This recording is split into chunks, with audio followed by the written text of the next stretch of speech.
এই কাহিনীর সমস্ত চরিত্র এবং ঘটনা সম্পূর্ণ কাল্পনিক। বাস্তবে জীবিত বা মৃত কোনো ব্যক্তি অথবা কোনো ঘটনার সাথে এর মিল থাকলে তা সম্পূর্ণ অনিচ্ছাকৃত এবং কাকতালীয়। ব্যবহৃত অপ্রাকৃত এবং অলৌকিক ঘটনাক্রম পরিবেশনার উপক্রম মাত্র। কুসংস্কারে বিশ্বাস করবেন না, কুসংস্কার ছড়াবেন না।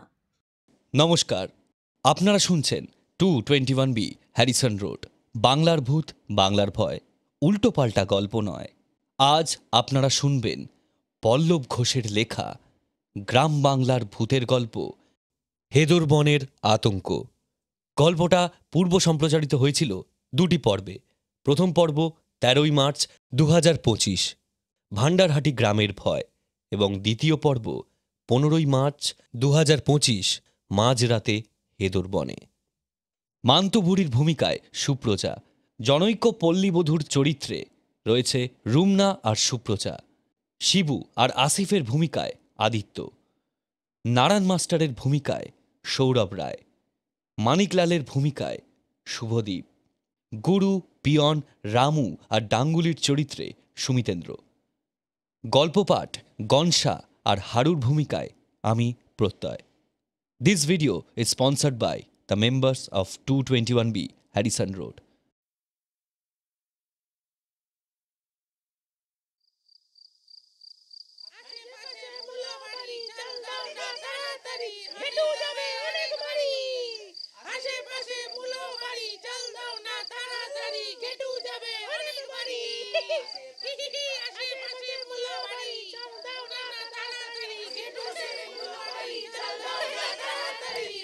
আজ ঘেঁটু পুজোর দিন।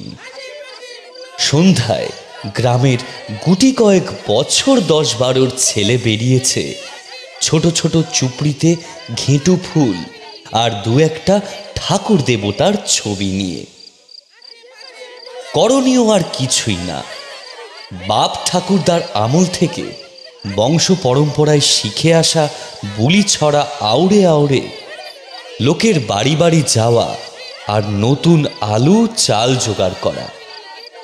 ছেলের দল চাল চাইতে চাইতে আর বুলি আওড়াতে আওড়াতে এসে পৌঁছেছে গ্রামের একদম পশ্চিম প্রান্তে মান্তুবুড়ির বাড়ি।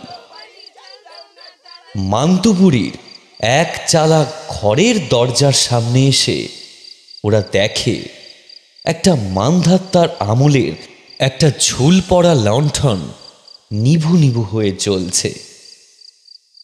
বুড়িকে আশেপাশে দেখা যাচ্ছে না, ভেতরে আছে হয়তো।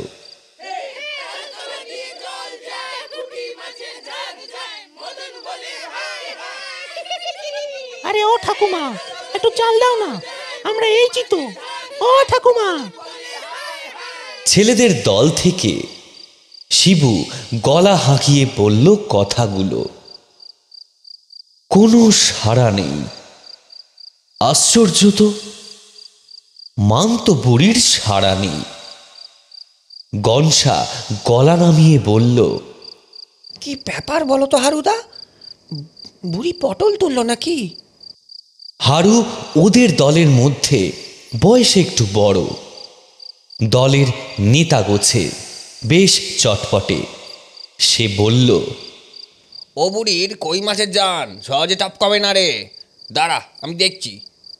এই বলে হারু একদম সামনেটা এগিয়ে গিয়ে ছিটে বেড়া দরজার সামনে দাঁড়িয়ে বেশ গম্ভীর গলায় বলল, ও ঠাকুমা, এই ঘেটু ফুল ফেলে দিলুম কিন্তু উঠোনে, সর্বনাশ হয়ে যাবে তোমার। ও শিবু, গনসা, বেঁচে বেঁচে বড় ফুলটা আন দেখি।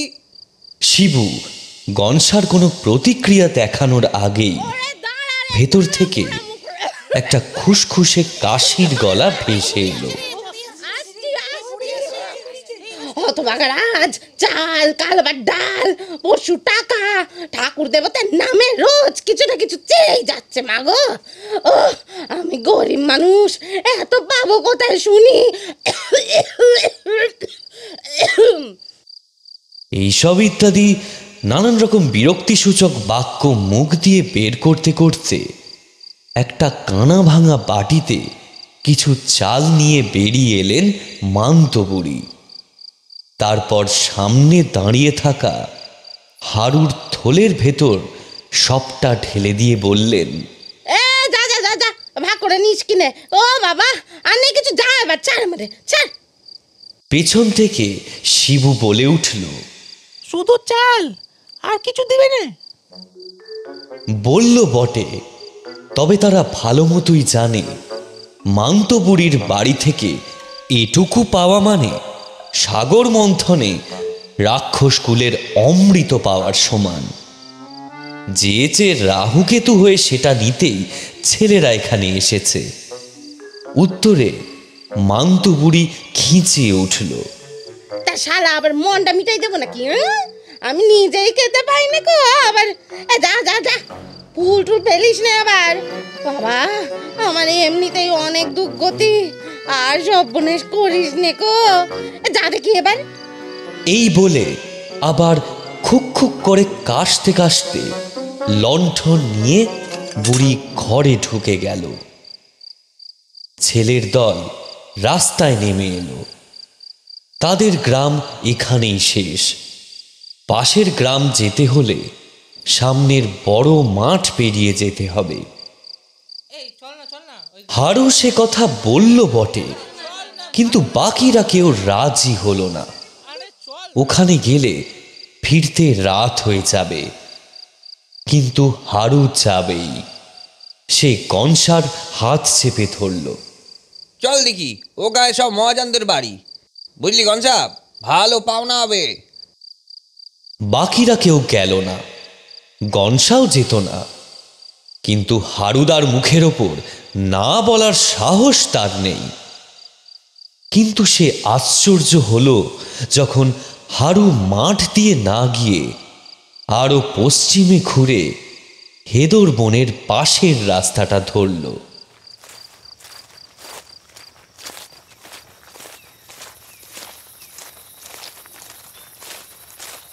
এদিকটা বেশ নির্জন, গ্রাম থেকেও কিছুটা দূর। দূরে অদূরে শিয়ালের ডাক ছাড়া আর কিছুই সঙ্গ দেবে না এখানে। কনসা কাঁপা কাঁপা গলায় বলল, ও হারুদা, এদিকে কেন? বলছি মাঠ দিয়ে গেলেই তো হতো। হারু চাপা গলায় বলল, আরে আয় না, ওদিক দিয়ে অনেকটা দূর হবে গেলে।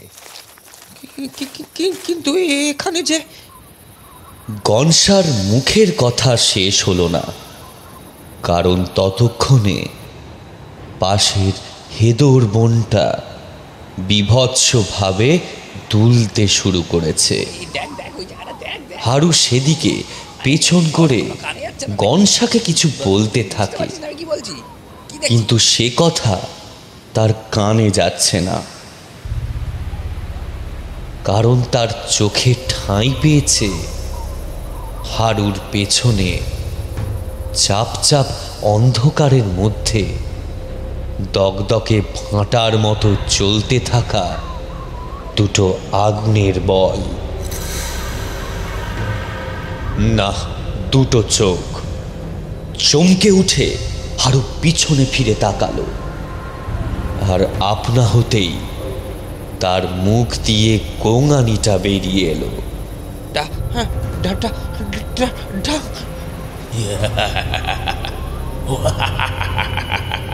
শেষ হলো না তার মুখের কথা। সেই অন্ধকারের বুক ফুঁড়ে বেরিয়ে আসা একটা বিকট অট্টহাসিতে থর থর করে কেঁপে উঠল হেদর বন আর সংলগ্ন মাঠ।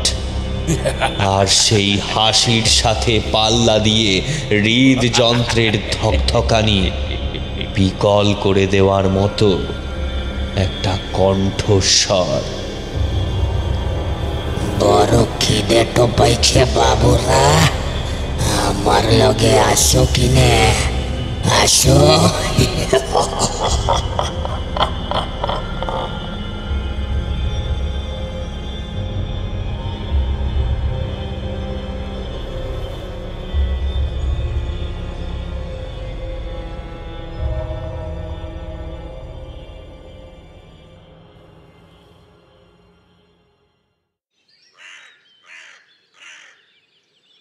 আজ ছুটির দিন। ঘুম থেকে উঠতে একটু দেরি হয়েছে আসিফের, তাতে অসুবিধা নেই। পোস্ট অফিস বন্ধ, সারা দিনটাই তার হাতে আছে। নিজের মতো একা থাকে, যখন ইচ্ছে হবে নিজের সুবিধা মতো রান্না চাপিয়ে নেবে। লোটায় জল নিয়ে বাড়ির বাইরেটা এসে মুখ ধুচ্ছিল, এমন সময় পেছন থেকে কে ডাক দিল। আসিফ ভাই, আরে ও আসিফ ভাই, কি করছো গো? আসিফ মুখ তুলে ঘুরে তাকালো, তারপর কাঁধের গামছায় মুখ মুছতে মুছতে বলল, ও রামুদা, বলো বলো, কি খবর? রামু আসিফের সামনে এসে দাঁড়ালো, তারপর চোখ গোল গোল করে বলল, এই ছুটির দিন বলে তুমি বেলা করে ঘুম থেকে উঠে এখন দাঁত ঘষছো, আর ওদিকে দেখো গে কি কাণ্ড ঘটেছে। লোটাটা উঠোনে রেখে হাত মুছতে মুছতে মৃদু হেসে আসিফ বলল, আরে তা নয়, তা নয়, আসলে কাল রাতে ঘুমোতে একটু দেরি হয়ে গেছিল, তাই আর কি। তা বলো, কি হয়েছে শুনি। আরে গাঁয়ের মান্তুপুরি গো, মান্তুপুরি চেনা নিশ্চয়, ওই যে পশ্চিম ধারে বাড়ি। হ্যাঁ চিনি তো, মানে দিন কয়েক আগেই তো পোস্ট অফিসে কি একটা কাজে উনি এসেছিলেন। কেন, কি হয়েছে? ও বুড়ি খুন হয়েছে গো, খুন। কি খুন? কথাটা যেন আপনা হতেই আসিফের গলা ছেড়ে বেরিয়ে এলো। ঘুম থেকে উঠেই এমন ছুটির দিনের শান্ত গ্রাম্য প্রকৃতির কোলে কোনো কথা নেই, বার্তা নেই, এরকম রক্তারক্তি খুনের খবর কেই বা আশা করে? বিস্ময়ে আসিফের মুখ, চোখ, নাক, ঠোঁট, ভ্রুসহ গোটা মুখটাই যতটা কুঁচকে এসেছে, ঘটনার কথা বলতে গিয়ে ঠিক ততটাই চোখ মুখ বিস্ফারিত হয়েছে রামুর। সে বলল, হাই তবে আর বলছি কি, গাঁ শুদ্ধ লোক গিয়ে জড়ো হয়েছে তো বুড়ির বাড়ি। এই তুমি ছাড়া সবাই গেছে, নারায়ণ মাস্টার বললে তোমাকে খবর দিতে, তাই এলুম। না না নাও, চলো দেখি, চলো চলো গিয়ে দেখবে, চলো কি কাণ্ড। ভান্ডারহাটি গ্রামটা এমনিতে খুব একটা বড় নয়, তবে এখানে লোক সংখ্যা একটু বেশি। এখানেই মাস দুয়েক হলো পোস্ট অফিসে চাকরি নিয়ে এসেছে আসিফ, মানে আসিফ আলী। আসিফ অবশ্য মফস্বলের ছেলে, তাই শহুরে বাবুর গ্রামে কাজ করতে আসাটা এই গ্রামের লোকেরা প্রথমে ঠিক মানিয়ে উঠতে পারেনি। ভেবেছিল গ্রামে বেশি দিন থাকতে না পেরে হয়তো চলে যাবে, কিন্তু আসিফ সে সব কিছুই অনেকটাই স্বাভাবিক করে দিয়েছে। এই কদিনের মধ্যেই তার মিশুকে স্বভাবের পরিচয় পেয়েছে গ্রামের লোক, ফলে তাকে এখন আর কারোরই শহরের কেতাদুরস্ত বাবু নামক ভিন্ন প্রজাতির মানুষ বলে মনে হয় না। প্রথমটা আসিফের একটু অসুবিধা হয়েছিল থাকার জায়গা নিয়ে, তবে পরে গ্রামের হরিশ মহাজন নতুন পোস্টমাস্টারের জন্য ঘরের ব্যবস্থা করে দিয়েছে। গ্রামের মাঝামাঝি একচালা ছোট্ট বাড়িটাতে আসিফ একাই থাকে, রান্না খাওয়াও নিজেই করে। কেবল মাস গেলে ভাড়ার টাকা গুঁজে দেয় হরিশ মহাজনের হাতে। তবে এই গ্রামবাসীদের মধ্যে যে ব্যাপারটা সবচেয়ে ভালো লাগে আসিফের, সেটা হলো এখানকার আঞ্চলিকতা। ভাষা, পোশাক, আদব কায়দা, অভ্যাস সব কিছুর মধ্যেই কিরকম একটা আদিমতার গন্ধ পায় সে, অথচ সব কিছুই আধুনিক, ভালো মন্দ মেশানো।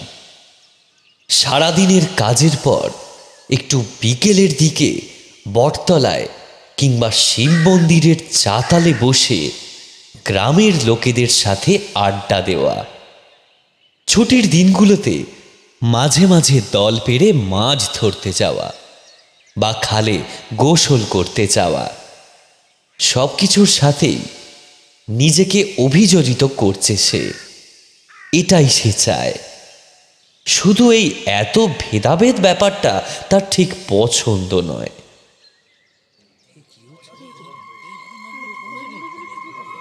মান্তবুড়ির এক চালা ঘরের সামনে ভিড় জমেছে। উঠোনের সামনে গোল হয়ে ঘিরে দাঁড়িয়েছে গ্রামের লোকজন, যেন দিনের আলোয় প্রদর্শিত হওয়া কোনো নাট্যশালার মঞ্চ, যেখানে জীবন মৃত্যুর চিরাচরিত অথচ রহস্যময় কোনো খেলায় দক্ষ শিল্পীর ন্যায় নিজের সবটুকু নিংড়ে দিয়ে চিরদিনের মতো ক্লান্ত হয়ে পড়ে আছে নিথর মান্তবুড়ি। লোকজন নিজেদের মধ্যে নানান রকম কথাবার্তা বলছে। চারদিকে একটা চাপা গুঞ্জন, ফলে কে কি বলছে, কাকে বলছে তা আলাদা করে বোঝা যাচ্ছে না। ভিড় ঠেলে আসিফকে নিয়ে ভেতরে ঢুকলো রামু। মৃতদেহটা দেখে ভেতরে ভেতরে শিহরিত হলো আসিফ। না, কোথাও কোনো রক্তারক্তির ধস্তাধস্তির চিহ্ন নেই। কেবল বুড়ি কাঠ হয়ে পড়ে রয়েছে একদিকে, তার ঠোঁট আর পানখেকো লাল ভাঙাচোরা দাঁতের শাড়ির ফাঁক দিয়ে বেরিয়ে রয়েছে জিভটা। দুই চোখ লাল আর বিস্ফারিত। মৃত্যু মুহূর্তে চোখে মুখে ফুটে ওঠা সেই হাড় হিম করা বিভীষিকাই বলে দিচ্ছে রক্তাক্ত নৃশংস মৃত্যুই সর্বদা আতঙ্কের কারণ হয় না। রহস্যের আঁধারে ঢাকা খুনে হাতটাও হৃদযন্ত্রের ধকধকানিকে থামিয়ে দেওয়ার মতো ক্ষমতা রাখে। ভিড়ের মেয়ে মহলের মধ্যে থেকে একজন মুখে আঁচল চাপা দিয়ে বলে উঠল, এই শোনো, মন করে মান্ত কাকিকে কে মারলো গে? বাবা, ও বাবা রে, কি ভয়ানক না? মারবে কেন গো দিদি? ও বুড়ি নিজেই মরেছে গো। আরে না গো, ঠাকুমার বাটার খুব শখ ছিল, ও নিজে মরবে না গো। আমি বলে দিচ্ছি, হ্যাঁ, কেউ মেরেছে, কেউ নিশ্চয় মেরেছে ওকে। ষাটোর্ধ্ব নারায়ণ মাস্টার এতক্ষণ চুপচাপ সবটা দেখছিলেন। এবার তিনি হাত তুলে বললেন, মরা নিয়ে এত ওই হট্টগোল করতে হবে না। এই এই রামু, হরেন, তোরা চটপট কাকিমাকে শ্মশানে নিয়ে যাওয়ার ব্যবস্থা কর। দেরি করিস নে, মরা বাসি হয়ে যাবে। সে না হয় করলুম মাস্টার কাকা, কিন্তু এ কাজ কে করলে বলো তো? ডাঙ্গুলি। নারায়ণ মাস্টারের মুখ দিয়ে শব্দটা বেরোতেই যেন ভারী কোনো পাথরের মতো নিস্তব্ধতাটা ধপ করে এসে পড়ল ভিড়টার মাঝে। গুঞ্জন কলরব থামিয়ে সবাই তাকালো মাস্টারের মুখের দিকে। মাস্টার অপলক দৃষ্টিতে তাকিয়ে মান্তবুড়ির নিথর দেহটার দিকে। আসিফ লক্ষ্য করল সকলের চোখে মুখে ফুটে উঠেছে একটা ভয়, ডাঙ্গুলির ভয়। ডাঙ্গুলির নামটা সে আগে দু একবার শুনেছে বটে, তবে খুব একটা আমল দেয়নি কখনোই। নারায়ণ মাস্টার বেশ দৃঢ় গলায় বলল, এ কাজ কোনো মানুষের নয়, ডাঙ্গুলির। দেখছো না মরার ঘাটটা কিরকম সুতোয় বাঁধা ঠেলার মতো লটকে পড়ে আছে? সে আবার জেগে উঠেছে, আবার হেদোর বনের ডাঙ্গুলি।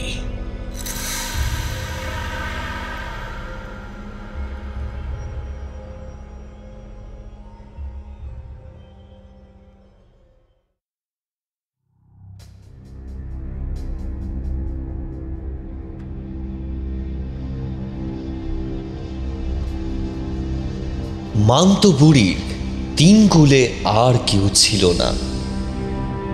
বিধবা অশীতিপর এই বৃদ্ধা গ্রামের পশ্চিম ধারে একাই থাকতেন। তার যে এই বয়সে এমন পরিণতি হবে তা কেই বা আশা করেছিল?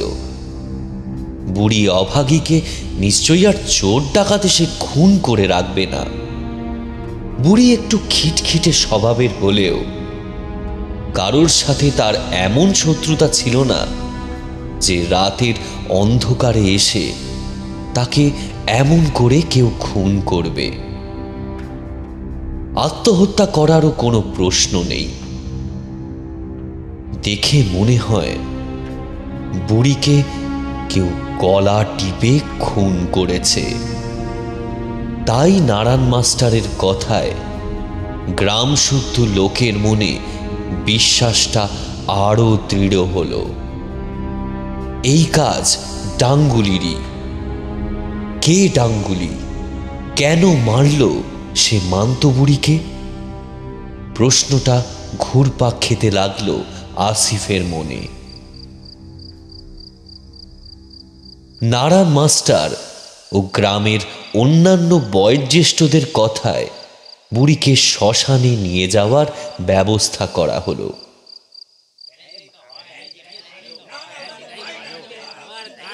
অনেকে বলছিল কি দরকার এত কিছু ঝামেলার, ভাগাড়ে টেনে নিয়ে গিয়ে ফেলে দেওয়া হোক। আবার সেই কাঠ কাঠরে, চিতা সাজা উড়ে, পোড়া উড়ে অনেক ঝক্কি পোয়াতে হবে। কিন্তু বড়রা সায় দিলেন না। ভাগাড়ে ফেললে শেয়াল কুকুরে ছিঁড়ে খাবে, আর তাছাড়া হিন্দু জাতের মরা, দাহ না করলে হিতে বিপরীত হতে পারে। অপঘাতে মরা ভূত হয়ে বুড়ি গোটা গ্রামকে জ্বালিয়ে পুড়িয়ে খাক করবে। তার চেয়ে একটু কষ্ট করে ঝামেলা মিটিয়ে দেওয়াই ভালো। যেমন ভাবা তেমনি কাজ। গ্রামে ঘরে এসব বিষয়ে বিশ্বাস বা গোঁড়ামি একটু বেশি বলেই মনে হয় আসিফের। শহরের দিকে একটা বাড়িতে মরলে যতক্ষণ না থানা পুলিশ এসে খোঁজ খবর চালাচ্ছে অথবা মরা পচে গন্ধ বেরোচ্ছে, ততক্ষণ পাশের বাড়ির লোকের হুঁশ হয় না। অভাগী বুড়ির অপঘাতে মরা, তাই গ্রামের অনেকেই সব যাত্রায় অংশ নিলেন না। কয়েকজন মিলে বুড়িকে চ্যাংদোলা করে নিয়ে চলল উত্তর শ্মশানের দিকে। সেই সাথে দিতে লাগলো হরিধ্বনি। দলের পেছন পেছন যেতে লাগলেন আসিফ আর নারায়ণ মাস্টার। আসিফ জিজ্ঞাসা করল, তা ঠাম্মা কি রাতে মারা গেছেন? হ্যাঁ ভায়া, রাতে না হলেও কাজ করা সম্ভব হতো না। কত রাতে হয়েছে তা কেউ জানে না, তবে মরাটা সারা রাত ওইভাবে ঘরের বাইরে পড়েছিল। সকালে চাষির দল এ রাস্তা দিয়ে মাঠে যাওয়ার সময় দেখতে পায়। শ্মশানে এনে ঝটফট কাঠ বাঁশ কেটে চিতায় সাজিয়ে ফেলা হলো। ও পাড়া থেকে প্রহ্লাদ ডোমকে খবর দেওয়া হয়েছিল। চিতায় মরা উঠতেই আগুন দেওয়া হলো। কিন্তু শুরুতেই আরেক বিপত্তি। কোথাও কিছু নেই। আকাশে মেঘ করে এলো, আর সেই সাথে হাওয়ার রেশ। আগুনের হলকা উপরে উঠে দিকভ্রষ্ট জ্বলন্ত জোনাকির ন্যায় এদিক ওদিক কোথায় যেন ছুটে যেতে লাগলো। প্রহ্লাদ এসব ব্যাপারে সিদ্ধহস্ত। এমন হাওয়াতেও যাতে মরা পোড়ায় কোনো রকম সমস্যা না হয় সেজন্য সে বাঁশের ঠেলা দিয়ে জ্বালানি চালান দিতে লাগলো চিতার মধ্যে। চিতা থেকে ফটাফট গাঁট ফাটার শব্দ আসছে, আর তখনই শুরু হলো টুপটাপ বৃষ্টি। নারায়ণ মাস্টার ওপরের দিকে তাকিয়ে দীর্ঘশ্বাস ফেলে বললেন, হায় রে, এ কি অনাসৃষ্টি কাণ্ড! জ্বলন্ত চিতার পাশ থেকে প্রহ্লাদ হাত তুলে নির্দেশ দিল কেরোসিন আনার, না হলে মাঝপথে চিতার আগুন নিভে যাবে। তার নির্দেশ মতো কাজ করা হলো। যজ্ঞের আগুনে ঘি দেওয়ার মতোই চিতার উপর কেরোসিন ছেটাতেই আবার দাউ দাউ করে আগুন জ্বালিয়ে দেওয়া গেল। নারায়ণ মাস্টার নিজের মনেই বিড়বিড় করে যেন কি একটা বলল। আসিফ সেটা ঠিক শুনতে পেল না। বৃষ্টিটা তখনকার মতো হলো না বটে, তবে আকাশে মেঘ করে রইল।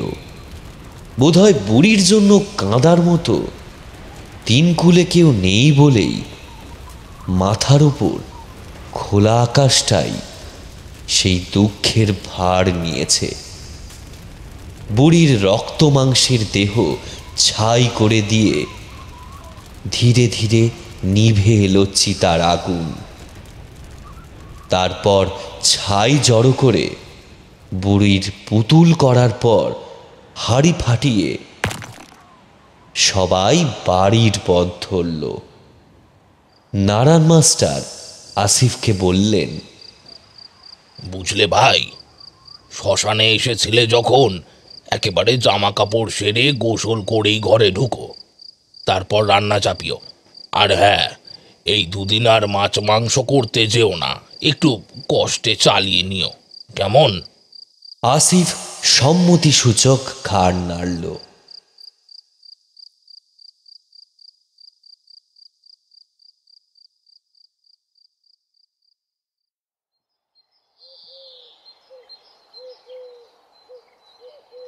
এরপর বেশ কিছুদিন কেটে গেছে।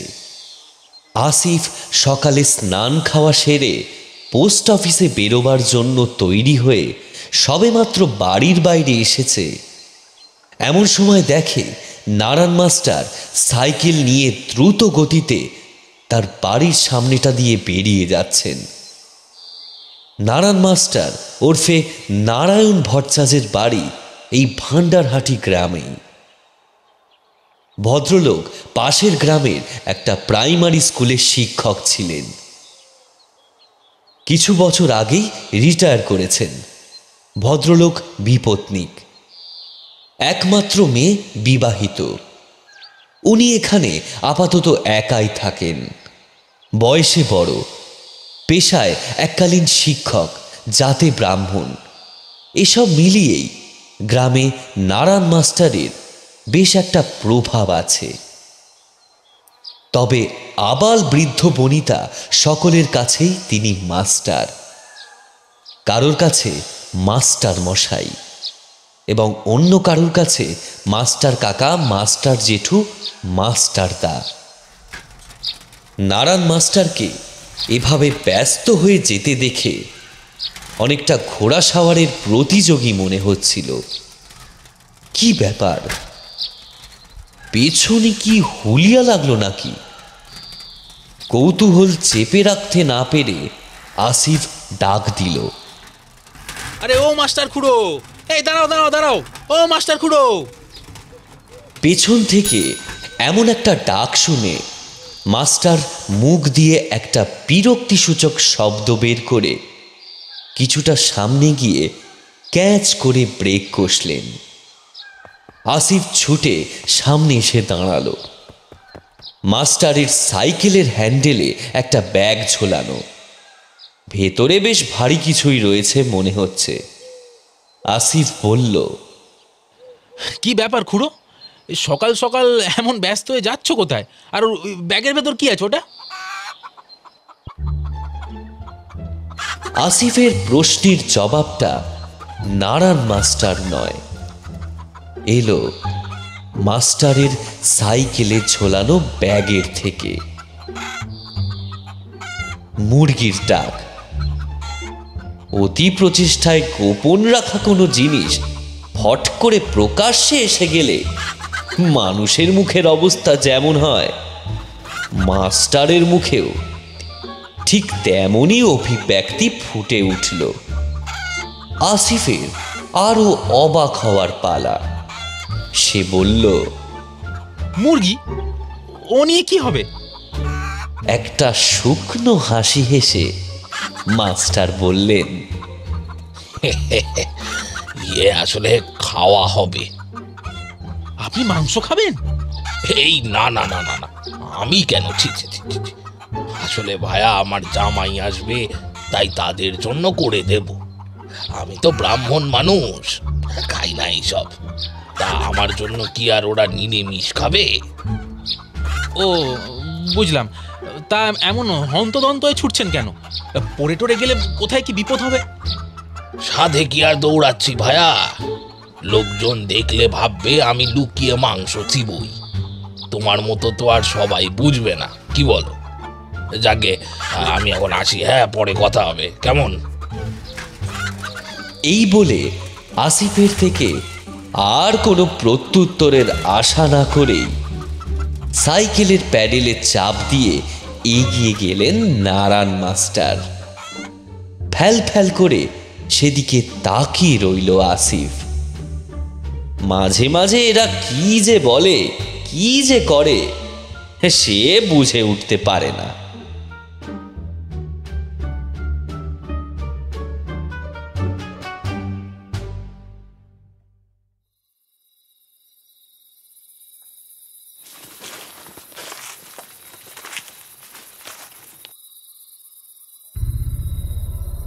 আঁধারের নিস্তব্ধতার ছেদ ঘটিয়ে খড়মড় শব্দ তুলে এসে দাঁড়ালো দুজোড়া পা।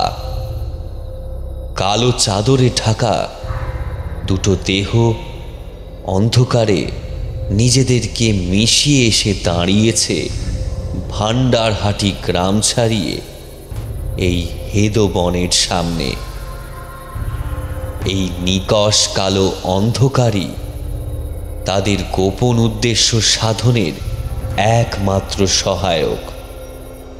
একজন ফিস ফিস করে বলল, মানিকলাল, বাকিদের ঠিকঠাক খবর দিয়েছিস তো? জি গুরু, তুমি কিছু ভেবো না। আগারওয়াল আর ওদের সাঙ্গপাঙ্গদের আমি বলে দিয়েছি, এই একটু পরে এসেই ওরা পৌঁছাবে। ততক্ষণ আমরা ভেতরে ঢুকে কাজটা শুরু করি, কি গুরু? ক্রূর হাসি খেলে গেল গুরুর মুখে। সে আর বলতে, শুভ কাজে দেরি কিসের? সোনার খনি পেয়েছি আমি এখানে, বুঝলি? এত ভালো মানের কাঠ বিক্রি করলে একদম মালামাল হয়ে যাবে রে সালা, পুরো মালামাল। দুহাত প্রসারিত করে উল্লাসে ফেটে পড়ে গুরু। আশপাশের গাঢ় অন্ধকারটা যেন এবার ঘিরে ধরেছে তার শরীরটাকে, চেপে ধরেছে তার দেহ, দৃঢ় করছে তার সংকল্প। মানিকলাল বলল, কিন্তু গুরু, ডানগুলি কে? রীতিমতো গর্জে উঠল গুরু। সালা শুয়ার কা বাচ্চা, বলতে শরম লাগে না তোর? আমার পড়ছিস, আমার খেয়ে ষাঁড়ের মতো গতর বানাচ্ছিস, আর কোথাকার কি ভূত প্রেতের ভয় পিছু হটছিস হতভাগা? এই সাদে কি হচ্ছে গুরু? ওই শয়তান পিশাচকে নাকি জমের মতো ভয় পায় এখানকার লোক। অনেকেই নাকি ওর হাতে খুন হয়েছে শুনেছি। খুন? ব্যঙ্গে ভরা একটা শয়তানি হাসি খেলে গেল গুরুর সারা শরীর জুড়ে। কি বলছিস মানিকলাল, সব কি বলছিস তুই? ওই ডাঙ্গুলি একাই খুন করতে পারে, হ্যাঁ? আর আমি পারি না বুঝি? বেচারা বেচারা বুড়িটাকে শুধু শুধু মরতে হলো। আহারে, কি করব বল? আগের রাতেই কাজ সারা হয়ে যেত, কিন্তু কিন্তু ওই ওই মাগির সাথে যে আমার চোখাচোখি হয়ে গেছিল, ওর যে এই দুনিয়াতে বেঁচে থাকার লাইসেন্সটা ক্যান্সেল হয়ে গেল রে। ক্যান্সেল হয়ে গেল। মাগিকে এমন মেরেছি যে লোকে ভাবছে কিনা পিশাচের কাজ। পিশাচের আবার টাকা পয়সার লোভ। শেষের কথাগুলো বেশ ব্যঙ্গের সুরেই বলল গুরু, যেন নিজের দুষ্কর্ম সিদ্ধির পথে হঠাৎ গজিয়ে ওঠা কাঁটা স্বরূপ মান্তু বুড়িকে জমের বাড়ি পাঠিয়ে সে বেশ বীরত্বের প্রদর্শন করেছে। আরে নে নে, বহুত বকতে হো তুম। আর মেলা ফ্যাচফ্যাচ না করে চল দেখি। রাত থাকতে থাকতে আমাদের কাজ সেরে এখান থেকে ভাগতে হবে। দেখি না কত বড় তোর ডাঙ্গুলি আছে। এই কুড়ুলের এক কোপে সালার ধর থেকে মুড়ো আলাদা করে দেব। হ্যাঁ, আমার যন্তর শুধু গাছের ডাল নয়, মানুষের ডালপালাও সময় মতো ছাঁটতে পারে, বুঝলি? এদিক ওদিক ভালো করে তাকিয়ে দুজন ভেতরে ঢুকে গেল। হেদর বনের সামনেটা পাতি ঝোপ আগাছা আর গাছের জঙ্গল হলেও ভেতরে বেশ অনেকটা জায়গা জুড়ে রয়েছে দামি ও উন্নত মানের কাঠ প্রদায়ী শাল সেগুনের বন। কিন্তু ডাঙ্গুলির ভয়ে এখানে পা রাখার সাহস আজ অবধি কোনো রক্ত মাংসের মানুষের হয়নি। আর সেই গুপ্ত এলডোরাডোর খোঁজ পেয়েছে চোরা পাচারকারীর দলের নেতা গুরু। ওসব ভূত প্রেত পিশাচ কাউকে সে ভয় করে না। আজ অবধি তার যে জিনিস একবার চোখে পড়েছে সেটা নিয়েই তবে সে ক্ষান্ত হয়েছে। আজও এর অন্যথা হবে না। এমনই দৃঢ় সংকল্প নিয়ে বনের ভেতর টর্চের আলো ফেলতে ফেলতে এগিয়ে যেতে থাকে গুরু। পেছনে চামচে মানিকলাল। কোথাকার সব গেঁয়ো ভূতগুলোর আজে বাজে বিশ্বাস কুসংস্কার, সেসবের ভয় কিনা পিছু হটবে এই গুরু। গুরুর মনে ভয় ধরাবে আজ পর্যন্ত কুদরত এমন কোনো মাইকালাল পয়দা করতে পারেনি এই জমানাতে।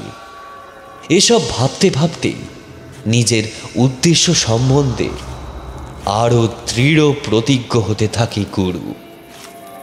নিজের অজান্তেই তার বলিষ্ঠ মুষ্টিতে আরও চেপে ধরল কুঠারখানা। ডাঙ্গুলির ভয়টা যেন হেদর বনের ভেতরে থাকা মনুষ্যত্বের প্রাণীগুলোকেও গিলে খেয়েছে। রাতের আঁধারে জঙ্গল কখনোই এতটা নিস্তব্ধ হতে পারে না।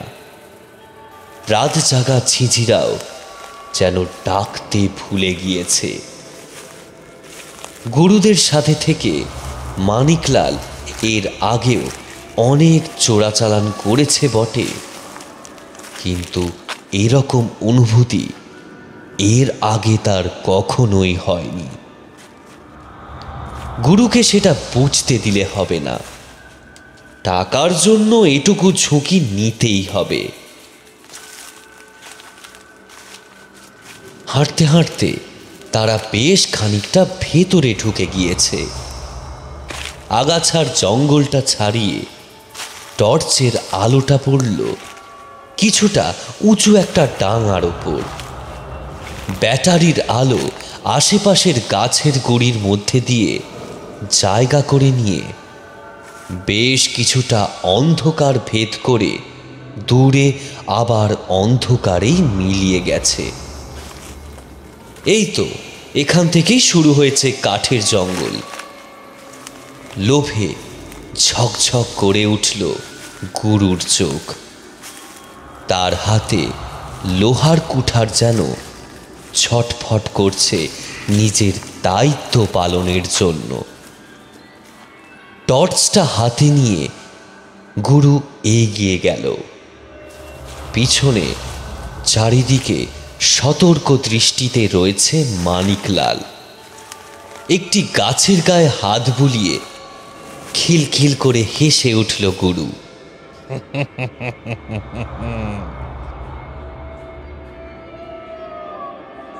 আচমকা তার হাসি ছাপিয়ে দূর থেকে ভেসে এলো একটা শিয়ালের বিকট চিৎকার। রাতের অন্ধকারে এমন ডাক স্বাভাবিক, কিন্তু আজ এই পরিস্থিতিতে দাঁড়িয়ে মানিকলালের মনে হলো এই ডাক যেন স্বাভাবিক নয়, এ যেন কোনো সতর্ক বাণী, রাতের পাহারাদারকে জাগাবার জন্য। রে মানিকলাল, ভয় পেলি নাকি হতবাগা? গুরুর ঝাঁকুনিতে হুঁশ ফেরে মানিকলালের। তার হাতে টর্চটা দিয়ে গুরু বলল, এটা ধর, দেখি আমার যন্তরখানা কি বলছে। এই বলে হাতের কুঠারটা নিয়ে সে এক কোপ বসালো সামনের গাছটার গায়ে। কুঠার কেঁথে গেল। সেটা খুলে দ্বিতীয় কোপটা বসাতে যাওয়ার জন্য গুরু যেই না সেটা ছাড়াতে গেছে, শুরু হলো আরেক বিপত্তি। কুঠার কিছুতেই ছাড়ানো যায় না। গুরু অনেকভাবে টানা হেঁচড়া করেও সেটা কিছুতেই আর গাছ থেকে ছাড়াতে পারে না। যেন গাছের ভেতর থেকে কেউ যেন টেনে ধরে রেখেছে কুঠারের ধারালো ফলাখানা। ঘাম ছুটে গেল গুরুর শরীরে। মুখ দিয়ে একটা নিকৃষ্টতম অপশব্দ বের করে গুরু বলল, আরে শালা, এর আবার কি হলো রে? আরে মানিকলাল, হাঁ করে সার্কাস দেখছিস নাকি সুয়ার? আরে আয় এদিকে, আয়।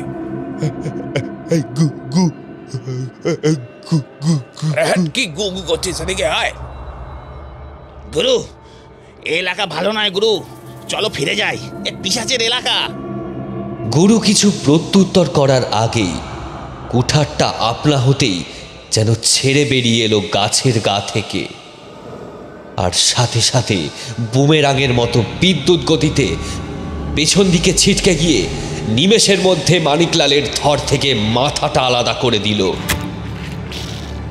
কুঠার ছিটকে পড়ল, তার সাথে ছিটকে পড়ল মানিকলালের হাতের টর্চ, আর তার সত্য কাটা মুন্ডুটাও। ফিনকি দিয়ে কাঁচা রক্ত ছিটকে এসে পড়ল। ঘটনার আকস্মিকতায় গুরু হতভম্ব হয়ে তাকিয়ে থাকল। মুন্ডহীন থর্চটা তীর তীর করে কাঁপতে কাঁপতে একসময় নিথর হয়ে ধপ করে পড়ে গেল মাটিতে। ঘটনাটা যতটাই আকস্মিক দ্রুত, তার থেকেও বেশি অনভিপ্রেত। বিরোধ যে কখনো এতটা ভয়ঙ্কর হতে পারে তা হয়তো না দেখলেও কল্পনাও করা যায় না। কিন্তু বিস্ময়ের এখানেই শেষ নয়। হঠাৎ পিছন থেকে একটা খসখস শব্দে ঘুরে তাকালো গুরু। একটু আগেই নিজের কুঠার দিয়ে যে গাছটায় সে কোপ মেরেছে, সেই গাছটা বেয়ে ওপর থেকে নেমে আসছে বিরাট কালো গিরগিটির মতো একটা চার পেয়ে জীব। না, গিরগিটি এত বড় হতে পারে না। তবে কি মানুষ? গোটা দেহটা বিভৎস রকম বাঁকানো, আর অন্ধকারের থেকেও কালো লোমের ঢাকা হাতে ছকছক করছে ধারালো নখ। মুখে কদাকার বুড়ো ছুরির ন্যায় ধারালো দাঁতের সারি, আর তার কিছুটা উপরে খদ্দতের ন্যায় জল করছে দুটো চোখ। এতটা বিভৎস আর নারকীয় সেই দৃষ্টি যে এদিকে তাকিয়ে থাকলে বুকের রক্ত হিম হয়ে আসে। এ কোনো মানুষ তো হতেই পারে না। তবে কি এই সেই হেদর বনের পিশাচ ডাঙ্গুলি? জীবটির ক্রূর দৃষ্টি নিবদ্ধ গুরুর ওপর। ফ্যাল ফ্যাল করে সেদিকে কিংকর্তব্য বিমূঢ় হয়ে তাকিয়ে থাকে গুরু। সে কি দেখছে, কেন দেখছে, তার মাথায় ঢুকছে না। সমস্ত বাহ্য জ্ঞান তার হারিয়ে গেছে। সারা শরীর ঘামে ভিজে উঠেছে তার মনের ভয়টাকে আরো দ্বিগুণ করে দিয়ে খিলখিল করে হেসে উঠল জীবটি।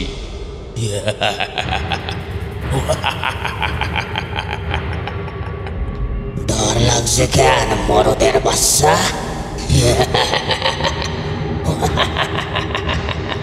নিঝুম নিস্তব্ধ বনটা যেন এই শব্দের জন্যই অপেক্ষা করেছিল। আধারের নিস্তব্ধতাকে খান খান করে দিয়ে গোটা বনটা যেন জাগিয়ে তুলল ডাঙ্গুলির এই হাড় কাঁপানো গলার স্বর আর পৈশাচিক হাসি। এতক্ষণ যেটাকে কুসংস্কার বলে হেয় করে নিজের সাহসের দম্ভে এই মৃত্যুপুরীতে এসে পৌঁছেছিল গুরু, চোখের সামনে সেটাই যে এভাবে সত্যি হবে তা সে ভাবতে পারেনি। এক লাফে সেই মূর্তিমান পিশাচ এসে দাঁড়ালো গুরুর সামনে। এক হাতে চেপে ধরল তার গলাটা, আর এক হাতে তার শরীরটাকে। যন্ত্রণায় ছটফট করতে করতে চিৎকার করে উঠল গুরু। কিন্তু এই নির্জন পিশাচের ডেরায় এই গভীর রাতে কেউ আসবে না তাকে বাঁচাতে। গাছের গায়ে তাকে চেপে ধরে ডাঙ্গুলি। তুলা কি যা চাস তাই নিয়ে ছাড়িস? মানুষকে খুন করতেও তোর হাত টোকা পেলায় বটে। সেই হাত উপরে দিব কেনে দিব? আর্তনাদ করে উঠল গুরু। আধার রাতে ঢাকা এই অভিশপ্ত জঙ্গল সাক্ষী হয়ে রইল দুটো নৃশংস হত্যার।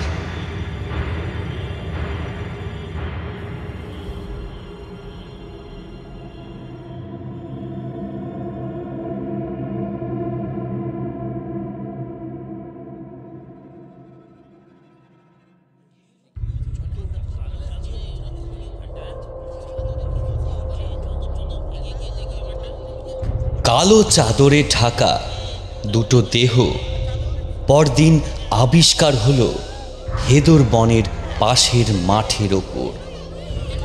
গায়ের ওপরের চাদরের ঢাকা সরাতেই ভয় আঁতকে উঠে পিছিয়ে গেল গ্রামের লোক। দুটো শরীর রক্তে মাখামাখি, একটার হাত পা সব ছিন্ন ভিন্ন। বড় ছুরি দিয়ে যেন ফালা ফালা করা হয়েছে গোটা শরীরটা। দেহটা চিনতে পারল অনেকে।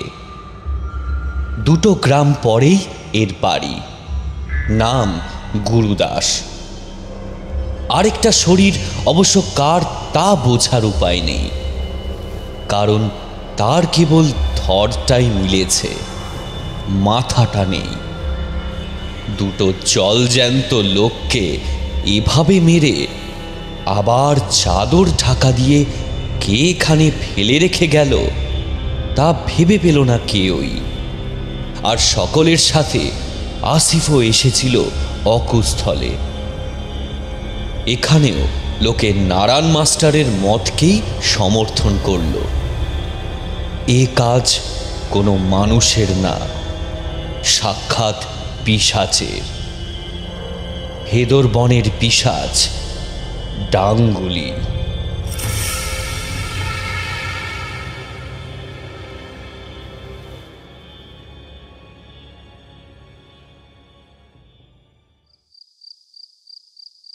ব্যাপারটা একদম ভালো লাগলো না আসিফের। কি যে সব হচ্ছে এই গ্রামেতে? কে এই ডাঙ্গুলি? কোথাকার পিশাচ সে? আর কেন এসব করছে? এসব কি কেবল ভূতের কাজ, নাকি পেছনে অন্য কোনো গূঢ় রহস্য রয়েছে? তা ভেবে পেল না আসিফ। এখানে থানা, পুলিশ, গোয়েন্দার কোনো ভিড় নেই। ফলে গ্রামে ঘটা এমন বহু অলৌকিক অনভিপ্রেত ঘটনা অমীমাংসিতই থেকে যায়।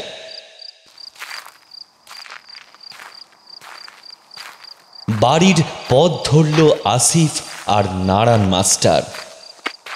কৌতূহলটা চেপে রাখতে না পেরে আসিফ বলেই ফেলল, আচ্ছা, বলছি ওদের ওভাবে খুন করলো কে?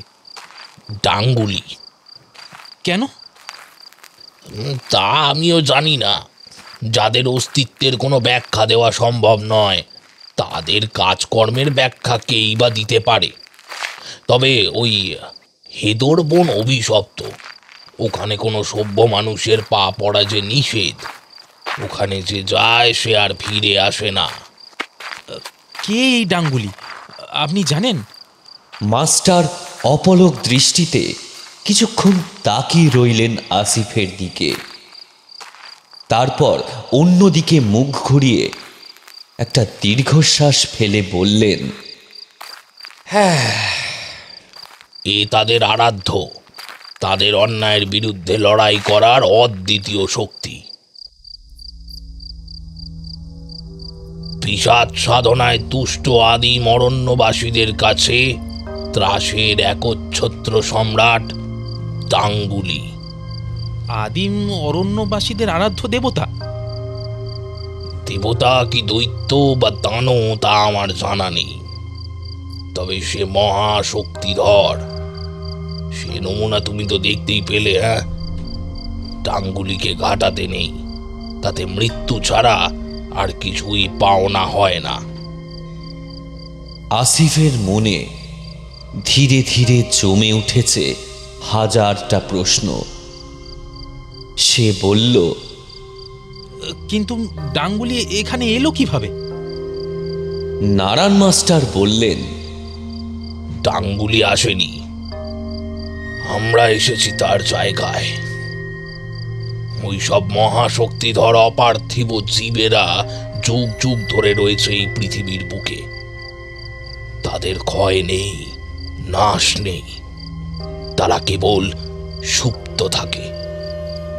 ডাঙ্গুলিও ঠিক সেইভাবেই ছিল, তবে একটা ইতিহাস আছে বটে। আমার অবশ্য সে কথা শোনা, কতটা সত্যি বা মিথ্যে আমি কখনো যাচাই করে দেখিনি। কি ইতিহাস মাস্টার খুড়ো? আমাকে বলুন না, আমি সত্যি জানতে চাই। তুমি এ যুগের ছেলে, এইসব বিশ্বাস করবে না হে। আসিফ এবার বিরক্ত হয়েই বলল, আহা, যেখানে চোখের সামনে এতগুলো লোক এভাবে খুন হচ্ছে, সেখানে বিশ্বাস অবিশ্বাসের প্রশ্নটা অবান্তর মাস্টার খুড়ো। আপনি বলুন আমাকে আসল ঘটনাটা কি, আমি জানতে চাই। নারায়ণ মাস্টার বলতে থাকে,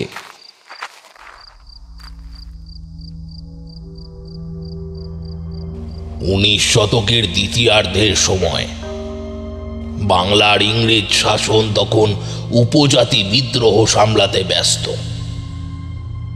বিশেষ করে বাংলার এই দক্ষিণ পশ্চিমাংশে তা আরো তীব্রতর হয়েছিল।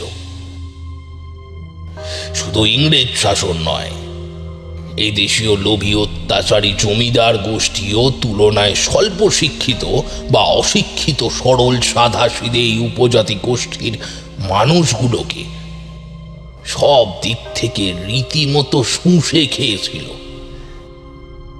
অত্যাচারের মাত্রা রীতিমতো চরমে উঠেছিল। সাঁওতাল, কোল, ভিল, মুন্ডা ইত্যাদি নানা আদিবাসী গোষ্ঠীর সহজ সরল মানুষগুলোর ওপর চলতে লাগলো পাশবিক নির্যাতন, আর বন্দুক ঠেকিয়ে তাদের দিয়ে বেগার খাটিয়ে নেওয়া। যে বোনকে তারা দেবতা জ্ঞানে পুজো করত, যে বনের ওপর নির্ভর করে চলতো তাদের জীবন ও জীবিকা। অত্যাচারী বর্বর গোড়া সাহেবের পুটের ছাপ এসে পড়ল সেই বনের মধ্যে।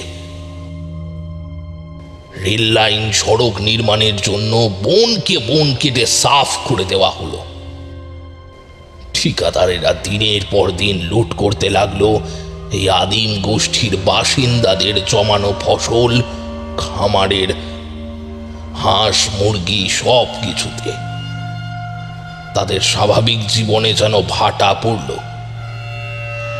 কিন্তু প্রতিবাদ করেও কোনো লাভ হতো না, উল্টে মিলত চরম নির্যাতন। কোথাও কোথাও ক্ষোভে ফেটে পড়তো মানুষ বিদ্রোহ করলে, তবে তাতেও সেরকম কিছুই ফল হলো না। আধুনিক অস্ত্র শস্ত্রে সজ্জিত ইংরেজদের সামনে তাদের এই তীর ধনুক ফলা বেশি দিন টিকল না। আজ এই যেখানে তুমি আর আমি দাঁড়িয়ে, তার বেশিরভাগ অংশটা জুড়েই ছিল বন, আর বাকি অংশ ছিল উপজাতি গোষ্ঠীর বাস। অত্যাচারের আগুন স্বাভাবিকভাবেই এই সব অঞ্চলেও বিদ্যমান ছিল। দীর্ঘদিনের লড়াই আর রক্তক্ষয়ী যুদ্ধের ফল যখন এই নিপীড়িত আদিবাসীদের পক্ষে গেল না, তখন তারা আশ্রয় নিল এক অন্য পন্থার। তারা বুঝেছিল শুধু দৈহিক ফল দেখিয়ে এই আধুনিক গোড়াদের সাথে টেকা যাবে না। এর জন্য দরকার অলৌকিক ক্ষমতার। এলাকার দলনেতা তার একান্ত বিশ্বস্ত কিছু অনুচরদের নিয়ে বনের ভেতর গা ঢাকা দিল। শুরু হলো লুকিয়ে থেকে সাধনা, আরাধ্য প্রাচীন দেবতাকে তুষ্ট করার প্রক্রিয়া। জেগে উঠলেন আদিম সম্প্রদায়ের আরাধ্য বনদেবতা টাঙ্গুলি। কারোর কাছে তিনি দেবতা, কারোর কাছে পিশাচ। নারায়ণ মাস্টার থামলেন। আপনা হতেই এবার আসিফের মুখ থেকে বেরিয়ে এলো, তারপর কি হয়েছে তা আমিও হলপ করে বলতে পারি না হে। এসব নিতান্তই আঞ্চলিক ইতিহাসের কথা। কি বা অত গুরুত্ব দিয়ে গবেষণা করেছে? হ্যাঁ, হয়তো তার উপাসকেরা গোড়া সৈন্যদের হাত থেকে রক্ষা পায়নি, কোনোভাবে ব্যর্থ হয়েছে ডাঙ্গুলি। হয়তো সেদিনের সেই ক্ষোভ, প্রতিহিংসা, প্রতিশোধ চরিতার্থ করতে বনদেবতা ডাঙ্গুলি আজ আবার জেগে উঠেছে এত বছর পর। কিন্তু কিভাবে তা আমি নিজেও জানি না। শুধু এইটুকু জানি, ওর এলাকায় সভ্য মানুষের পা পড়লে তার ফল ভোগ করতে হবেই, করতেই হবে। কথা বলতে বলতে ওরা গ্রামের ভেতর এসে পড়েছে। নারায়ণ মাস্টার বললেন, যাও হে ভায়া, অত কিছু ভেবে লাভ নেই। এ গ্রামের এই অভিশাপ এইভাবেই চলবে, কারোর কিচ্ছু করার নেই। তুমি তোমার মতো থাকো, খাও, কাজ করো, বেশি কৌতূহল নিবৃত্ত করতে চেও না। মাস্টার নিজের বাড়িমুখ হলেন। শেষের কথাগুলো আসিফের কিরকম সতর্ক বাণীর মতো শোনালো। তার ঠিক ভালো লাগলো না।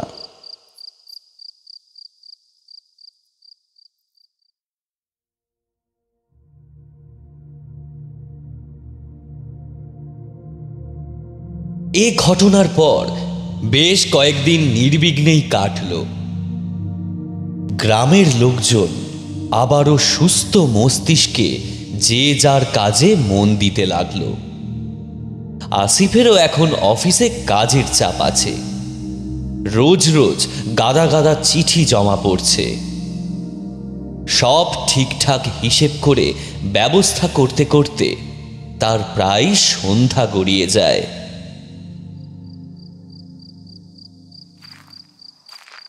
একদিন এরকমই সন্ধ্যায় ফিরছে সে।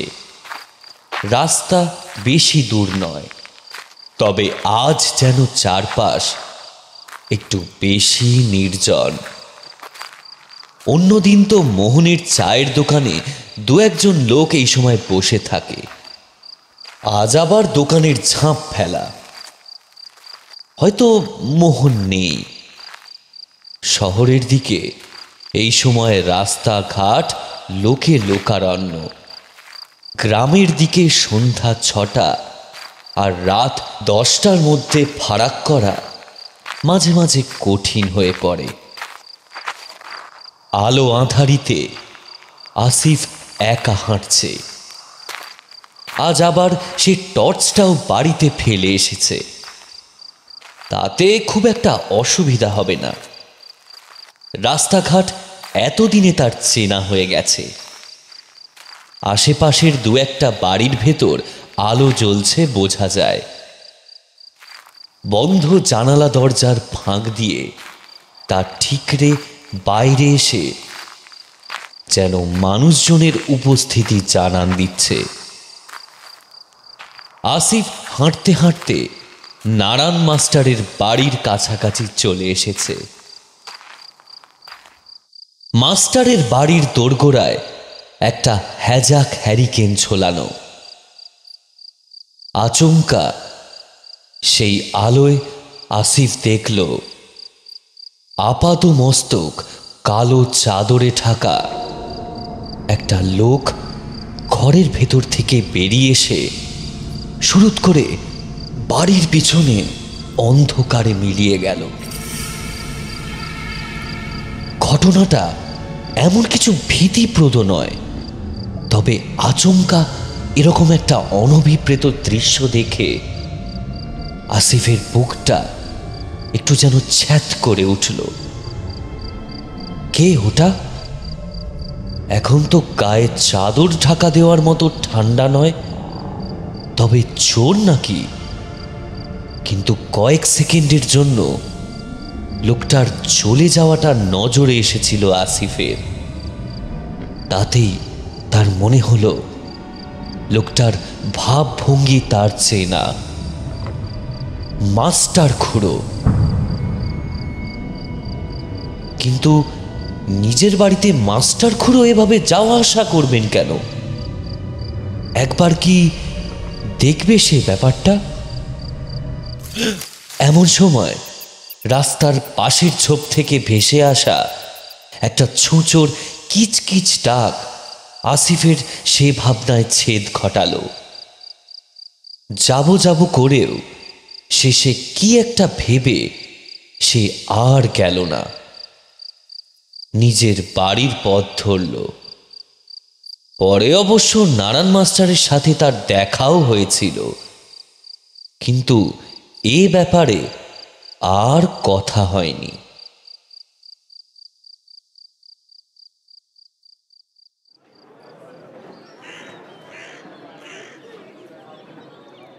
একদিন অফিসে বসে আসিফ কাগজ দেখছিল। পিয়ন এসে একটা চিঠি আসিফের হাতে দিল। আসিফ বলল, কি হে, এখন আবার কার চিঠি এলো? পিয়ন স্থানীয় লোক। সে বলল, মাস্টার, ওটাই গাঁয়ের নারায়ণ ভট্টাচার্যের চিঠি। নারায়ণ ভট্টাচার্যের মানে ওই নারায়ণ মাস্টারের নাকি? আগে হ্যাঁ, ওনার মেয়ের বাড়ি থেকে এসেছে হয়তো, তাই বলছিলাম কি, আমার তো আজ আর ওই লাইনে চিঠি নেই। আপনি তো বাড়ি যাবেন, যাওয়ার পথে এটা যদি দিয়ে দেন, নয়তো আবার একটা চিঠির জন্য আমায় সাইকেল ঘোরাতে হবে। একটু দেখেন না। হ্যাঁ বেশ বেশ, ঠিক আছে, অত ভাবতে হবে না, আমি দেখছি। তুমি বাকিগুলো ক্লিয়ার করো তুমি। আসিফ অফিসের কাজ শেষ করে মাগরিবের নামাজ আদায় করে বাড়ির পথ ধরল। নারায়ণ মাস্টারের চিঠি তার সাথেই আছে। দেখা যাক চিঠিটা দিয়ে আজ একটু না হয় খুড়োর সাথে গল্প করা যাবে। এমনিতেও এমন কিছু সন্ধ্যা হয়নি।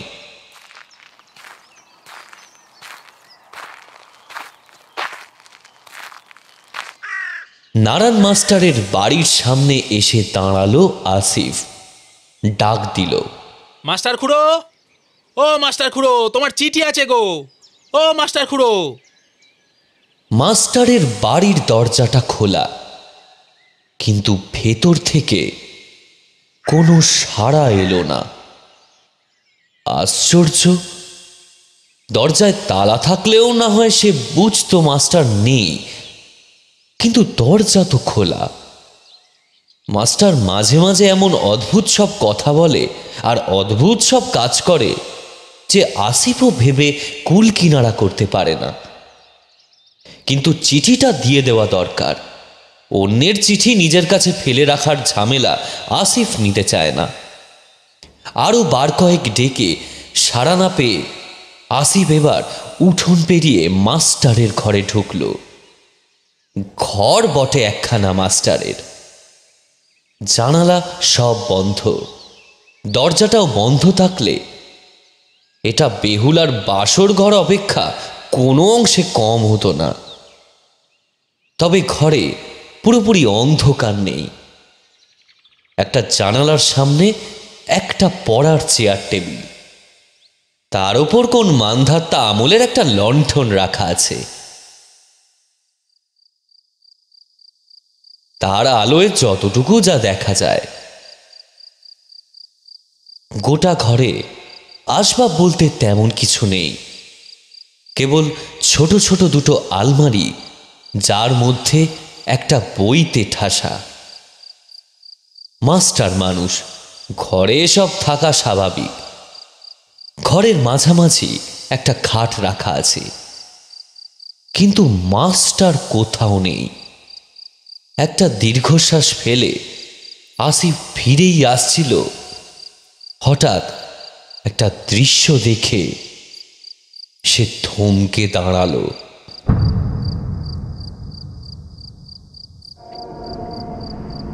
পড়ার যে টেবিলে লণ্ঠন রাখা, তার পাশে লাল কাপড়ে মোড়ানো একটা বহু পুরাতন বই, অনেকটা ওই প্রাচীন যুগের পুঁথির মতো। ওটা কি?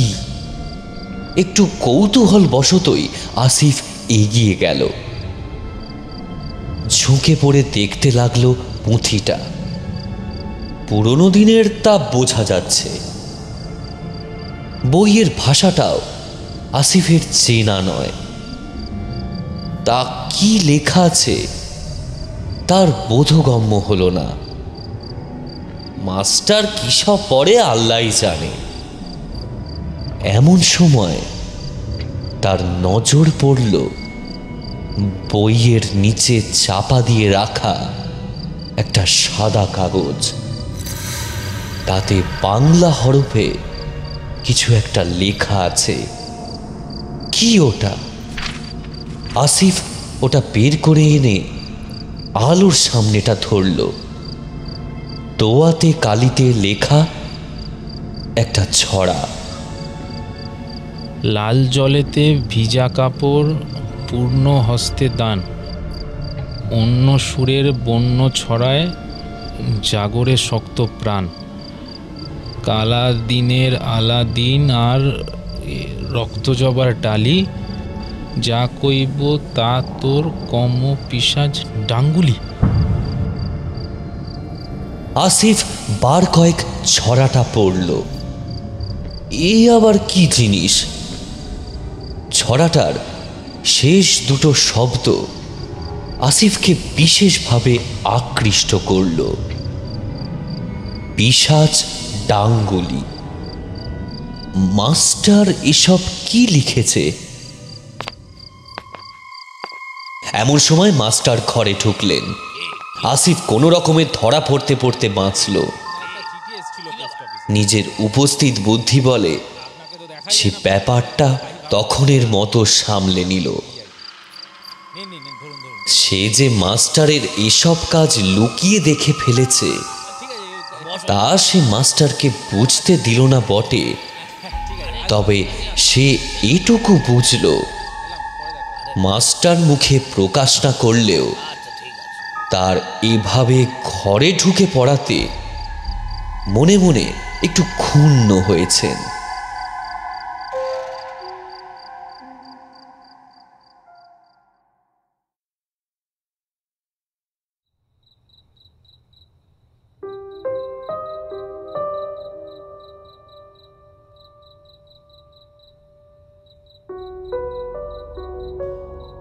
আসিফ বাড়ি ফিরে এলো।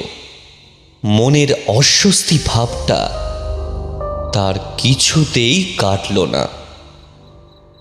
পায়ের তলায় ফুটে থাকা কাঁটার মতোই ছড়ার শেষ দুটো শব্দ তার মনের ভেতর অস্বস্তির বিষটাকে খুঁচিয়ে খুঁচিয়ে বাড়াতে লাগলো। পরপর অনেকগুলো বিচ্ছিন্ন ঘটনা এসে ধরা দিচ্ছে তার মানসপটে, কিন্তু কোনোটার সাথে কোনোটারই সে যে যোগ দেখতে পাচ্ছে না। অথচ সে নিশ্চিত সবকিছুই একটা অদৃশ্য সুতোয় বাঁধা। সে নিশ্চিত যা সে শুনেছে, দেখেছে, যা সে জানে, তার বাইরেও এখানে অনেক কিছুই ঘটছে। নারায়ণ মাস্টার কি আরো কিছু জানেন? হয়তো তিনি অনেক কিছুই গোপন করছেন, হয়তোবা গ্রামের আর কেউই জানে না। প্রথমটা আসিফ ভেবেছিল নারায়ণ মাস্টারের বিষয়ে আরো কিছু জানবে গ্রামের লোকেদের থেকে, কিন্তু তাতে বিশেষ লাভ হলো না। সেদিনের সেই ঘটনার পর থেকে আসিফ আর নারায়ণ মাস্টার দুজনেই দুজনকে এক অন্যরকম দৃষ্টিতে দেখতে লাগলেন। নারায়ণ মাস্টারের চোখের দৃষ্টি যেন বারবার আসিফকে একটা কথাই মনে করিয়ে দিত, তুমি তোমার মতো থাকো, খাও, কাজ করো, বেশি কৌতূহল নিবৃত্ত করতে যেও না। আর এই কৌতূহল নিবৃত্ত করার নেশাটাই আসিফকে ধীরে ধীরে এতটাই পেয়ে বসল যে তার জীবনের অন্যতম লক্ষ্য হয়ে উঠল নারায়ণ মাস্টার রহস্যের সমাধান করা। কি লুকোচ্ছে মাস্টার? এখন সে নিশ্চিত সেদিন সন্ধ্যায় যাকে সে নারায়ণ মাস্টারের বাড়ি থেকে চাদর ঢাকা দিয়ে বেরোতে দেখেছিল সেটা নারায়ণ মাস্টার নিজেই। নেশাটা এত তীব্রভাবে আসিফকে পেয়ে বসল যে তার সারাদিন আর কোনো কাজে মন লাগতো না। ছুটি হলেই সে গুটি গুটি পায়ে যেত মাস্টারের বাড়ির সামনে, লুকিয়ে লুকিয়ে লক্ষ্য রাখত সেখানে কিছু দেখা যায় কিনা। ব্যাপারটা এমন একটা পর্যায়ে চলে গেল যে দুজন রাস্তায় দুজনের মুখোমুখি হলেও কেউ আর কারুর সাথে ঠিকঠাক কথা বলতেন না।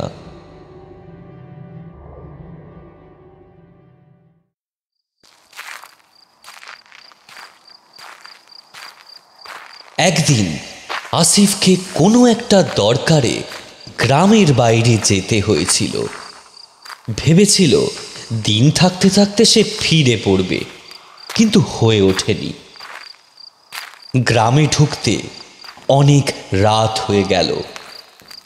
সারাদিনের কাজের চাপ আর ঘোরাঘুরির ক্লান্তিতে শরীরটা ঝিমিয়ে আসছিল আসিফের।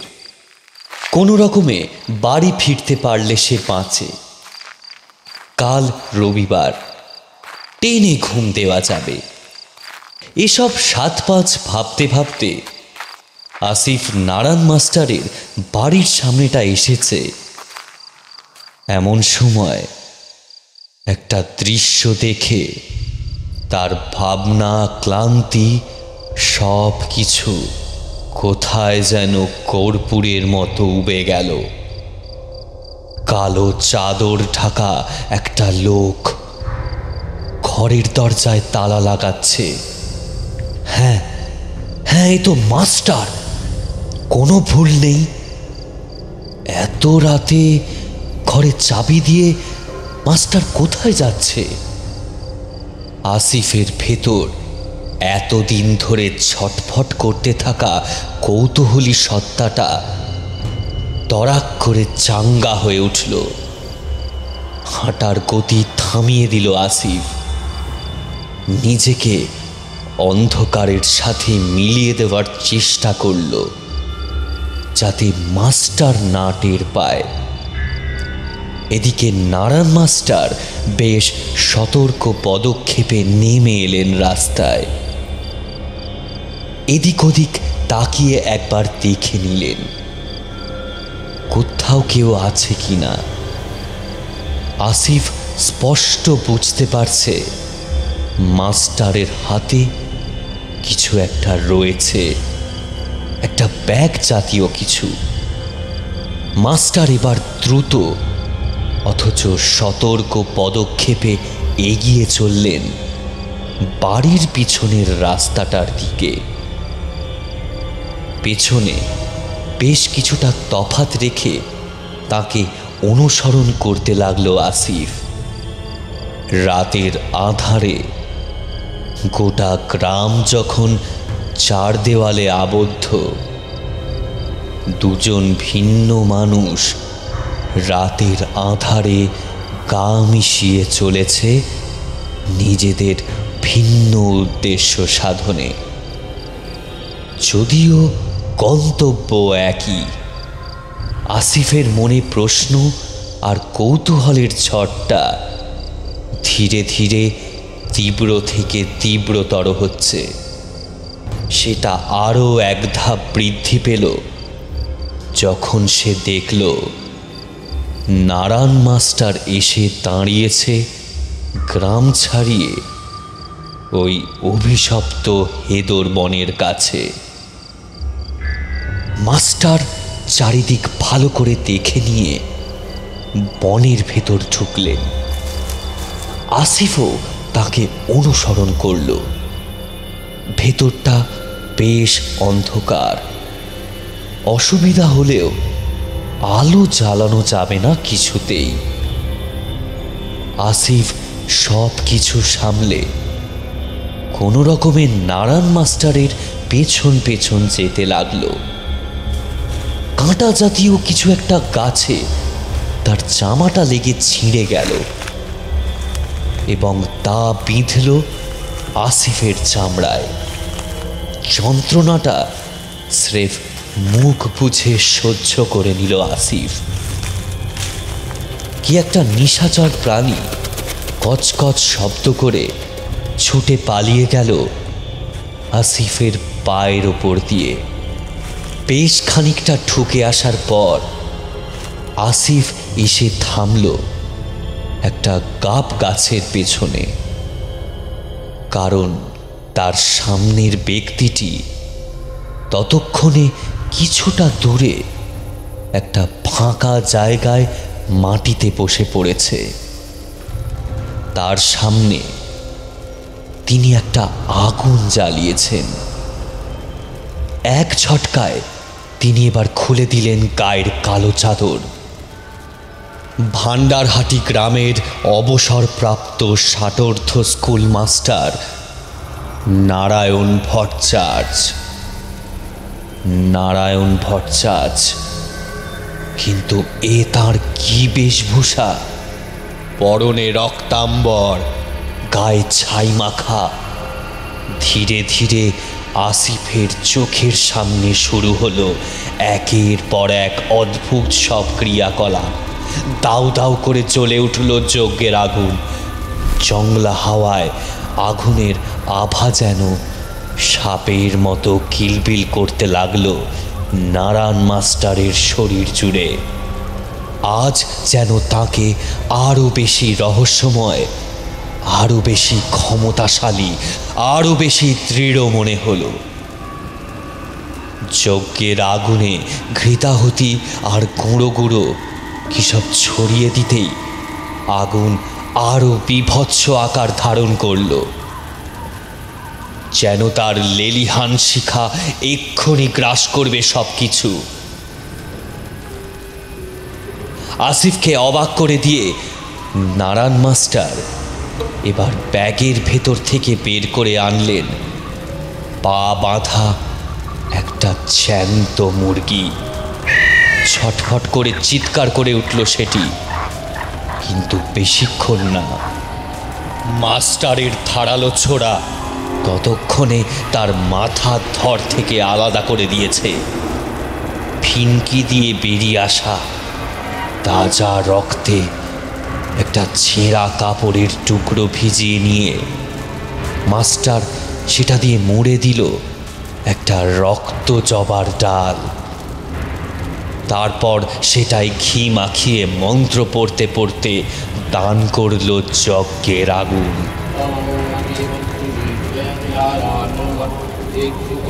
আসিফের মাথায় যেন বিদ্যুৎ খেলে গেল। পরপর ছড়ার লাইনগুলো ভেসে উঠছে তার চোখের সামনে। লাল জলেতে ভিজা কাপড়, রক্ত জবার ডালি, পূর্ণ হস্তে দাঁড়। তার গায়ের লোম রীতিমতো খাড়া হয়ে উঠেছে। উত্তেজনায় তার মুখ দিয়ে কথা সরছে না। সভ্য সমাজের বাইরে এমন অভিশপ্ত অরণ্যের বুকে দাঁড়িয়ে এসব কি দেখছে সে? আর কিছু বুঝতে বাকি রইল না আসিফের। নারায়ণ মাস্টার তার মানে সাধনা করে জাগিয়ে তুলছেন ওই নরখাদক পিশাচকে, ওই জঙ্গলের অপার্থিব দুরাত্মাকে। হে আল্লাহ, এই গুনাহ থেকে সকলকে বাঁচাও তুমি। আসিফ মনে মনে পড়তে থাকে আয়াতুল কুরসি। এদিকে আঁধারের নিস্তব্ধতা কাটিয়ে নারায়ণ মাস্টারের বিকট ছড়ায় বনটা যেন থরথর করে কেঁপে উঠল। আগুনের লেলিহান শিখা যেন আরো উঁচুতে উঠে স্পর্শ করতে লাগলো প্রচণ্ড হাওয়ায় দুলতে থাকা গাছের পাতাগুলো। আচমকা একটা কালচে ধোঁয়া যেন চারদিক থেকে ঘিরে ধরল, আর ধীরে ধীরে তা ঘনীভূত হলো যজ্ঞের আগুনের উপর।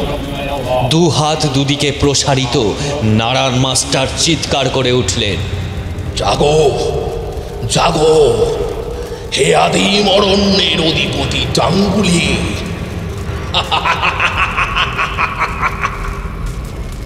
কালো ধোঁয়াটা এবার ধীরে ধীরে একটা বীভৎস কালো মানব অবয়ব ধারণ করল। ভাঁটার মতো জলজলে দুটো চোখ যেন আসিফের দিকেই নিবদ্ধ। গর্জন করে উঠল সেই বীভৎস পিশাচ। খিদে তো পাইছে, বড় খিদে তো পাইছে। হঠাৎ দিকবিদিক জ্ঞান শূন্য হয়ে আসিফ নিজের গোপন আস্তানা থেকে বেরিয়ে এলো, আর একটা বিকট চিৎকার করে ছুটে গেল সামনের দিকে।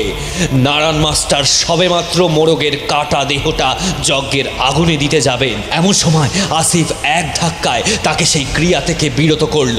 মাটিতে মুখ থুবড়ে পড়লেন মাস্টার। ধাক্কার বেগটা সামলে উঠে দাঁড়াতেই দেখলেন এ যে আসিফ। আসিফের দুই চোখ বিস্ফারিত, রাগে রীতিমতো ফুঁসছে সে। মাস্টার বললেন, আসিফ, তুমি এখানে কি করছো? এসব নোংরামি বন্ধ করুন। আপনি লুকিয়ে এই পিশাচকে পালন করছেন। এই হারামের কাজ আল্লাহ আপনাকে কোনোদিনও মাফ করবে না, কোনোদিনও না। বেশ করছে, দৃঢ় স্বরে বললেন নারায়ণ মাস্টার। এই জঙ্গল রক্ষা করতে আমি যা করছি বেশ করছি।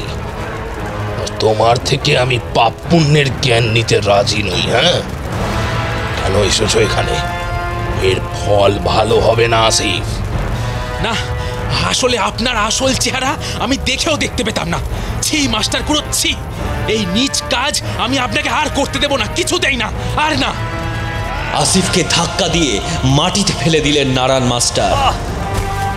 ছেলে মানুষ কি করো না আসিফ, সরব।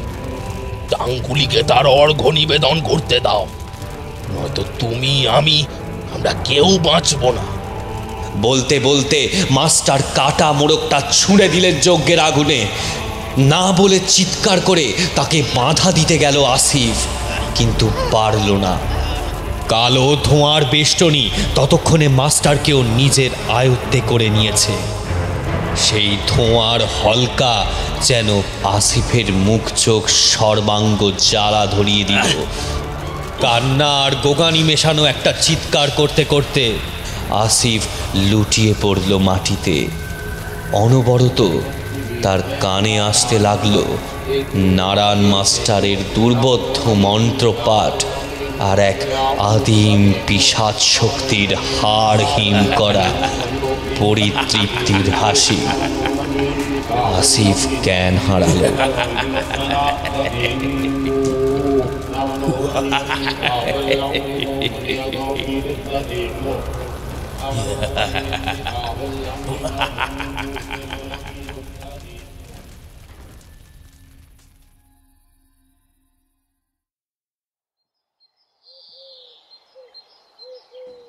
জ্ঞান আসতে ধীরে ধীরে চোখ মেলে তাকালো আসিফ। গায়ে হাতে তার অসহ্য ব্যথা, মাথায় ব্যান্ডেজ লাগানো, তার উপর ঝুঁকে পড়েছে বেশ কয়েকটা চেনা মুখ। গ্রামের বিধু ডাক্তার হরেন আর নারায়ণ মাস্টার।